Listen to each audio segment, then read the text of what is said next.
Hi guys, welcome to cricket Venkatesh. India South Africa second test match day 3 రోజున South Africa మరింతగా పట్టు బిగించింది. Extremely disappointing for Indian fans. ఎందుకంటే మన team ఏదో ఫైట్ చేస్తుంది. సరే, వాళ్ళు సెకండ్ డే రోజున 489 రన్స్ చేశారు.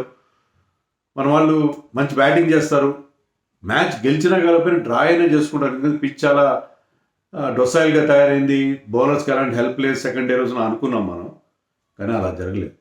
థర్డ్ డే రోజున డెఫినెట్గా సెకండ్ డే అంత దారుణంగా లేదు పిచ్. సెకండ్ డే రోజున మ్యాచ్ తర్వాత కుల్దీప్ యాదవ్ మీడియాతో మాట్లాడుతూ పిచ్ ఒక రోడ్ లాగా ఉంది, గ్రాండ్ ట్రంక్ రోడ్ లాగా ఉంది అన్నట్టుగా అన్నాడు. Okay, that was day 2. Day 3 రోజున there was some help for the స్పిన్నర్స్కి. ఎందుకంటే రఫ్ క్రియేట్ అవుతుంది. తర్వాత డే 3 వేర్ అండ్ టేర్ ఉంటుంది కదా, ఆట్ బాల్ టర్న్ అవుతుంది, కొంత ఇబ్బంది కలిగించిన మాట నిజమే. కానీ అది కాదు కారణం. మన బ్యాట్స్మెన్కి టెస్ట్ మ్యాచ్లు ఆడడం చేత కాకపోవడం. That was the reason. And day 3 రోజున సరే, మీది రెడ్ బాల్ పిచ్ పైన కొంత పేస్ అండ్ బౌన్స్ ఉంటుంది. డే 1 నుంచి కూడా ఉంది. కానీ అద్భుతమైన స్పెల్ వేశాడు Marco Jansen is tall bowler. 6 అడుగులు 8 అంగుళాలు ఎంత హైట్ ఉంటాడు. బీన్ పోల్, సన్నగా పొడుగ్గా రివర్ట్ లాగా ఉంటాడు. అతను ఆ బౌన్సర్ని ఎంత బాగా యూటిలైజ్ చేసుకుని 6 వికెట్లు తీశాడు. మన వాళ్ళకి no answer. Some of the bouncers were very well directed. ఇప్పుడు నితీష్ కుమార్కి వచ్చిన బాల్ కానీ, జడేజాకి వచ్చిన బాల్ అది అంత అంటే ఇప్పుడు మనకి విజన్ కూడా గ్రాఫిక్ కూడా చూపించారు. సిరాజ్ బౌన్సర్ వేయాలంటే చాలా తన ముందు పిచ్ చేసుకోవాలి. బాల్ని తన ముందు అంటే హాఫ్ ట్రాక్ కూడా ఎగ్జాక్ట్లీ తన ముందు వేసుకోవాలి. వేసుకుంటే అది బౌన్స్ అవుతుంది.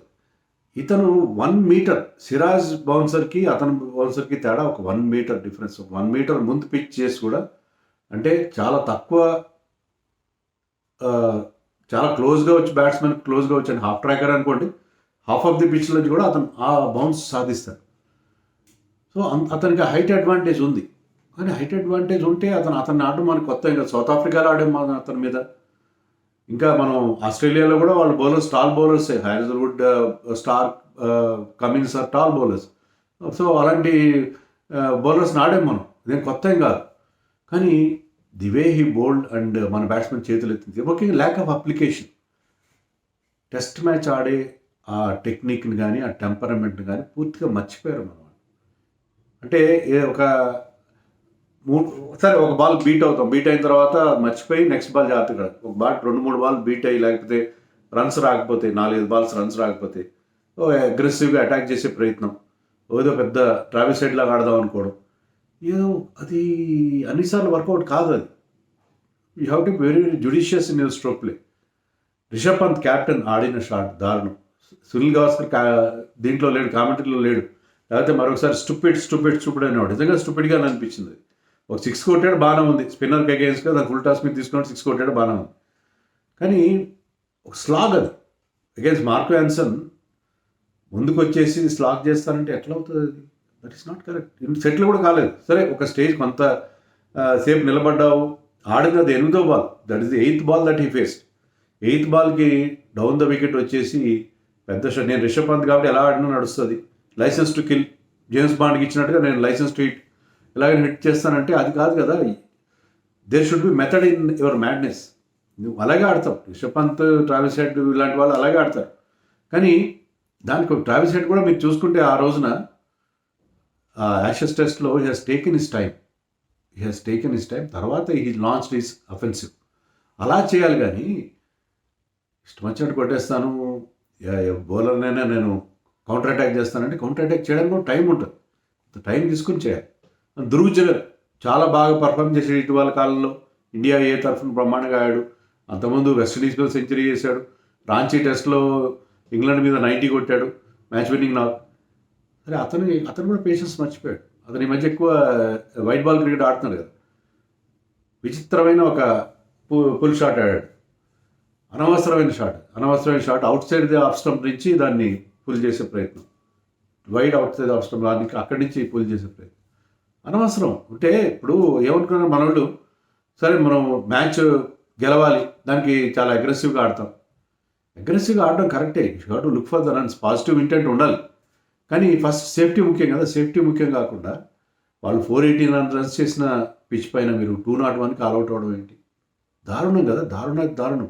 65 రన్స్ ఓపెనింగ్ పార్ట్నర్షిప్ వచ్చింది Rahul and Jaiswal batted very well.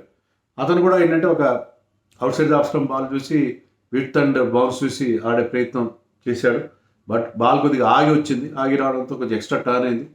అతను కూడా మంచి మార్క్ ఆన్సన్ క్యాచ్ కూడా అద్భుతంగా పెట్టాడు, ముందుకు డైవ్ చేసి పెట్టాడు. మార్క్ ఆన్సన్ బ్యాటెడ్ వెల్, 7 సిక్సర్లు కొట్టి 90 చేశాడు.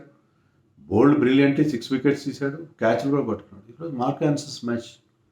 Mark Jansen's never had it so good in test cricket.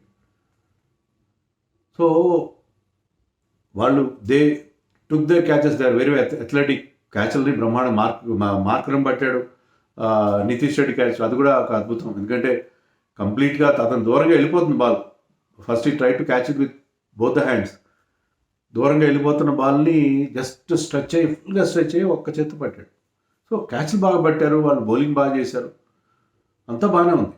కానీ మన బ్యాటింగ్ మాత్రం దారుణంగా ఉంది. ఎందుకంటే వీళ్ళందరూ కూడా ప్రతి ఒక్కరు, సాయి సుదర్శన్ అసలు ఏదో cat on hot tin roof లాగా కనిపించాడు. అగ్రెసివ్గా ఆడే ప్రయత్నం చేశాడు. అసలు టెస్ట్ మ్యాచ్ టెంపర్మెంట్లో కనబడలేస్తుంది. అనవసరమైన అతను కూడా ఒక పిచ్చర్ ఫుల్ షాట్ ప్రయత్నం చేసి అవుట్ అయిపోయాడు. అవసరం లేదు, అసలు అవసరమే లేదు. సాయి సుదర్శన్కి అసలు అలాంటి లాంగ్ ఇన్నింగ్స్ ఆడే టెంపర్మెంట్ లేదు అసలు. అతను నెంబర్ 3లో దించారు. లాస్ట్ టైం ఇంత బాగా ఆడిన, అంటే లాస్ట్ టైం ఓకే అతను స్లోగా ఆడాడు, సింగిల్స్ తీయలేదు, నేను కూడా అన్నాను ఎవరు వాషింగ్టన్ సుందర్. కానీ వాషింగ్టన్ 2 ఇన్నింగ్స్లో కూడా అందరికంటే ఎక్కువ నెంబర్ ఆఫ్ బాల్స్ ఫేస్ చేశాడు, చాలా పేషెన్స్ చూపించాడు. Washington Sundar was one of our best batters in the first test match. అతను ఏం తప్పు చేశాడని మీరు, సరే నెంబర్ 3లో ఆడించలేదు సాయి సుదర్శన్, సరే మీరు నెంబర్ 8లో ఆడించాల్సిన అవసరం ఉంది. నితీష్ రెడ్డి, జడేజా అందరికంటే వెనకాల. అంటే అతను ఏం తప్పు చేశాడా లాస్ట్ టెస్ట్ మ్యాచ్లో? అతను ఏమైనా పనిష్మెంట్ ఇచ్చారా? నాకు అర్థం కాదు. వై షుడ్ వాషింగ్టన్, అంటే మీరు ఒక నిర్ణయం తీసుకున్నారు, వాషింగ్టన్ నెంబర్ 3లో టచ్ చేద్దాము అని నిర్ణయం తీసుకున్నారు. ఆ నిర్ణయం కట్టుబడి ఉండాలి కదా. సరే సాయి సుదర్శన్ వచ్చాడు, సాయి సుదర్శన్ కాంటీ batted number 5 or number 6. Sai Sudharsan number 5లో ఆడించలేరా మీరు?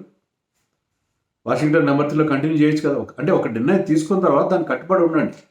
వాషింగ్టన్ ట్రై చేద్దాం అనుకున్నాను నెంబర్ 3లో ట్రై చేస్తాం అనుకున్నప్పుడు మళ్ళీ ఇంకొక అవకాశం ఇవ్వకుండా no you go back to number 8.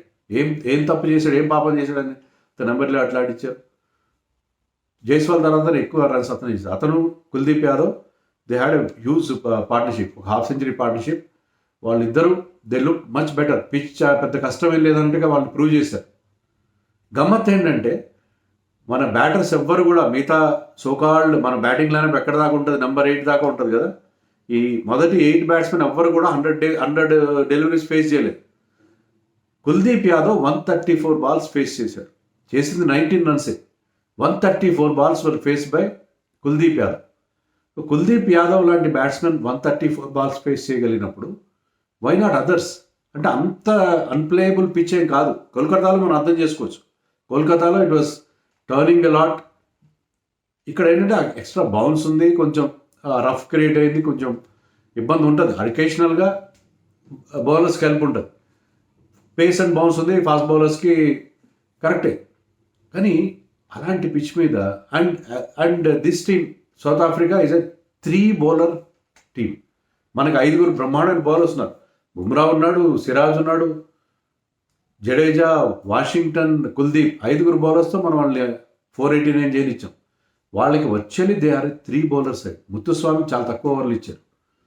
Wiaan Mulder is medium pacer, అతను కూడా చాలా తక్కువ ఓవర్లు ఇచ్చారు. బట్ 3 సరిపోయారు. జాన్సన్ సరిపోయాడు, Harmer caught 3 wickets and Keshav Maharaj got the prize wicket of Rahul మరీ డిఫెన్సివ్ అయిపోతాడు. డిఫెన్స్ ఆడుతూ he allowed the bowler to take control. So ఆ బాల్ కొద్దిగా ఎక్స్ట్రా బౌన్స్ అయింది, స్లిప్లో క్యాచ్ అయింది. అలా కాకుండా అతను కొంచెం అగ్రెసివ్గా కొంచెం ఫుట్ వర్క్ యూజ్ చేసి ఆడుంటే డిఫరెంట్గా ఉండేదేమో. వాట్ ఎవర్, అన్ని తప్పులు ఉన్నాయి, అందరి తప్పులు ఉన్నాయి. మరి డిఫెన్సివ్గా ఆడాల్సిన అగ్రెసివ్గా ఆడారు, ఒకరు మరీ డిఫెన్సివ్గా ఆడారు రాహుల్ లాంటి వాళ్ళు. బట్ వాట్ ఎవర్ 201 మాత్రమే చేయగలిగారు. అంటే ఇది మొదటిసారి కాదు, ఇటీవల కాలం రెగ్యులర్ ఫెయిల్ అవుతుంది. ఎందుకంటే మనకి టెస్ట్ స్పెషలిస్టులు లైక్ అభిమన్యీశ్వరన్, సర్ఫరాజ్ ఖాన్, కరుణ్ నాయర్ వీళ్ళందరూ బయట ఉన్నారు. ఎవరైతే రెడ్ బాల్ క్రికెట్ ఆడి అక్కడ ఐపీఎల్లో బాగా ఆడుతున్నారో సాయి సుదర్శన్ లాంటి వాళ్ళు, వీళ్ళకి మీరు వీళ్ళని మీరు ఎంకరేజ్ చేస్తున్నారు. దానివల్ల ఏంటంటే కొంచెం ఎప్పుడైనా టఫ్ సిచ్యుయేషన్ వచ్చిందంటే చేతులు ఎత్తేస్తున్నారు. థర్డ్ డే రోజున ఒక ఫాస్ట్ బౌలర్ ఇండియన్ పిచెస్ పైన 6 వికెట్లు తీసి బౌన్స్ చేయడం ఏంటి? చాలా వెల్ డైరెక్టెడ్ బౌన్సర్లు వేసాడు, అతను హైట్ ఉపయోగించుకున్నాడు, అంతా ఒప్పుకుంటాను. కానీ ఇలా ఐదు వికెట్లు వచ్చినట్టున్నా అతనికి బౌన్సర్లతో out of 6. So that is something very very alarming, చాలా అలార్మింగ్ మన టీం విషయంలో. సో 201 మాత్రం చేశాడు. Jaiswal 65, Washington 48, Kuldeep 19, Rahul I think he's made 18. ఎవ్వరు కూడా కనీసం ఓపిక లేదు, నిలబడే ధ్యాస లేదు, నిలబడే టెంపర్మెంట్ లేదు. సో దారుణమైన బ్యాటింగ్. ఇలా ఆడితే ఇండియా టెస్ట్ మ్యాచ్ల గురించి, వరల్డ్ WTC గురించి కానీ టెస్ట్ మ్యాచ్ల గురించి కానీ మర్చిపోవాలి. ఇన్ని అంటే ఒక టీం ఒక ప్రయోగశాలగా మార్చేసి టీంలో రకరకాల మార్పులు చేసేసి అందరినీ ఆల్రౌండర్తో నింపేసి స్పెషలిస్ట్ బ్యాటర్స్ అందరినీ బయటికి పంపించేసి ఇదేంటో నాకు అర్థం కాలేదు. సరే, మీకు ఆల్రౌండర్స్ కావాలి ఏ టీం కానీ, ఒకరిద్దరు టెస్ట్ మ్యాచ్లో ఒకరిద్దరు చాలు, స్పెషలిస్టులు కావాలి టెస్ట్ మ్యాచ్లో. మీరు వైట్ బాల్ క్రికెట్లో ఆల్రౌండర్స్కి ఎక్కువ మీరు అవకాశం ఇవ్వండి, అది ఒప్పుకోవచ్చు. కానీ టెస్ట్ మ్యాచ్లో ఈ నీడ్ స్పెషలిస్ట్. సో చాలా మార్పులు చేయాల్సి ఉంది. ఇక్కడ ఏంటంటే మనం డ్రా అయినా చేసుకుంటాం అనుకుంటే ఇప్పుడు డ్రా కాదు కదా, గెలవడం, ఓటమి తప్పించుకోవడం కష్టం. వాళ్ళు ఫాలోవన్ ఇంపోజ్ చేస్తుండొచ్చు. ఎందుకు చేయలేదంటే నేను చెప్పినట్టు వాళ్ళు 3 బౌలర్సే ఉన్నారు వాళ్ళకి. తర్వాత ఏంటంటే పిచ్ మరింత డిటరేట్ అవుతుంది. 5th డే రోజుకి బ్యాటింగ్ చేద్దాం, 4th డే టీ వరకు బ్యాటింగ్ చేద్దాం, వీళ్ళంతా 4 సెషన్స్ ఎక్కడ ఉంటారు ఇండియన్ బ్యాట్స్మెన్ అనేది వాళ్ళకి అర్థమైపోయింది. సో రేపు టీ వరకు బ్యాటింగ్ చేస్తారు వాళ్ళు. ఇంకా ఇప్పుడు ఆల్రెడీ 314 రన్స్ లీడ్ ఉంది. They will add another maybe 150 runs, 200 runs add చేసి మనకి బ్యాటింగ్ ఇస్తారు. బ్యాటింగ్ ఇస్తే మళ్ళీ ఇలాగే మన వాళ్ళు క్యూ కడతారు. సో డ్రా చేసుకున్నా మనం సిరీస్ ఓడిపోతాం కదా. సో వాళ్ళకి ఏంటంటే ధైర్యం ఏంటంటే డ్రా చేసుకున్న సిరీస్ ఓడిపోతాం, సిరీస్ గెలుస్తామని ఒక ధైర్యం వాళ్ళకు ఉంది. ఇండియాకి డ్రా అయినా అవుతుందని ఒక నమ్మకం మనకి నిన్న కనిపించింది. ఈరోజు డ్రా కాదు కదా, సెకండ్ ఇన్నింగ్స్లో కూడా ఇంతకంటే దారుణంగా చేతులు ఎత్తారన్న ఒక ఫీలింగ్ మనకి కలుగుతుంది. ఇది ఇప్పటికీ గెలవచ్చు ఇండియా. ఎలా గెలవచ్చు అంటే వాళ్ళని 150 కల్లా ఆల్అౌట్ చేయాలి. అలా అనిపించలేదు. 150కి ఆల్అౌట్ చేస్తే మీకు అప్పుడు ఎంత ఉంటుంది, మీకు 450 రన్స్ చేయడానికి టైం ఉంటుంది. అప్పుడు మీరు 4th ఇన్నింగ్స్లో గ్యాబాలో ఆడినట్టు ఇంకో చోట ఆడినట్టు ఆడితే, మీరు అప్పుడు 2021లో బ్రిస్బేన్లో ఆడినట్టు ఆడితే ఏమైనా గెలిచే అవకాశం ఉంటుంది. But that is not in the realms of possibility I believe. So చాలా డిసప్పాయింటింగ్, చాలా బాగా అనిపించింది. మరి మీరేమనుకుంటున్నారో, మీ ఫీలింగ్స్ ఏంటో కామెంట్స్లో చాలా డీటెయిల్గా చెప్పండి. మీ బాధ, ఆవేదన కూడా కామెంట్స్లో వ్యక్తం చేయండి. అన్ని కామెంట్స్ చూస్తాను.